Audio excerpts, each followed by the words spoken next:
JCI के राष्ट्रीय अध्यक्ष कार्तिकेयन के कहना हवे कि समाज सेवा में उकर संस्था दुनिया भर में पहचाने जाती। जूनियर चेंबर इंटरनेशनल जेसीआई के राष्ट्रीय अध्यक्ष एम के कार्तिकेयन हाँ 2 दिन के छत्तीसगढ़ दौरा में रहीन। ए बेरे में पत्रकार वार्ता में कार्तिकेयन कहिन की जूनियर चेंबर इंटरनेशनल के काम व्यक्तित्व विकास के संगे संग पर्यावरण के रक्षा करना है, गरीब विद्यार्थी मन ला छात्रवृत्ति देके उनके शिक्षा में मदद करना भी है, साफ सफाई के अभियान में शौचालय निर्माण करना है, उन्हें साफ पिए के पानी उपलब्ध कराए बर लोगन मन ला वाटर फिल्टर के दान देके व्यवस्था भी करना है। एक अलावा भोजन दान की व्यवस्था भी जूनियर चेंबर इंटरनेशनल ढहाली करे जाते। उनकर कहना की पाछू कतकुन बछर में जेसीआई संस्था के अलग अलग इकाई डहार ले समाज सेवा के अलग अलग क्षेत्र में काम करेगे है, जौन की दूसर मन बर घलो एक प्रेरणा के काम करी। Chhattisgarh, that's what it's a part of a program where I can meet the members and interact with them to witness their projects doing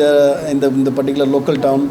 Definitely, we normally we do the projects based on the requirement of that community. We are grooming leaders for the future, definitely.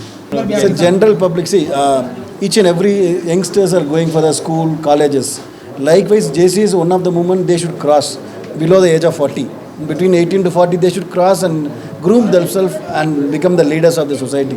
Definitely, they will be helpful for the future in any part of the field. There may not be political or the business and whatever the company. They will take the responsibility of the society, what they have to do in that particular time. उनकर कहने से कि समाज सेवा के अलग अलग क्षेत्र में बहुत अकन संस्था मन काम करत हैं। फिर वृक्षारोपण, छात्रवृत्ति, पिए के साफ पानी उपलब्ध कराना, भोजन दान करना, शिक्षा स्वास्थ्य संबंधी व्यवस्था करना। ये अभियान में जूनियर चेंबर इंटरनेशनल के जो योगदान है वह सबले अलग है, सबले हट के है। कार्यक्रम में जेसीआई इंडिया के राष्ट्रीय अध्यक्ष के संगे संग बोर्ड डायरेक्टर जेसी राजेश अग्रवाल, पूर्व जोन अध्यक्ष अमिताभ दुबे, आकाश सुंदरानी, सीनेटर अमितेश पाठक और कोऑर्डिनेटर कपिल मनुजा समेत दूसर पदाधिकारी मन घलो मौजूद रहीन। ब्यूरो रिपोर्ट उतलंगा न्यूज।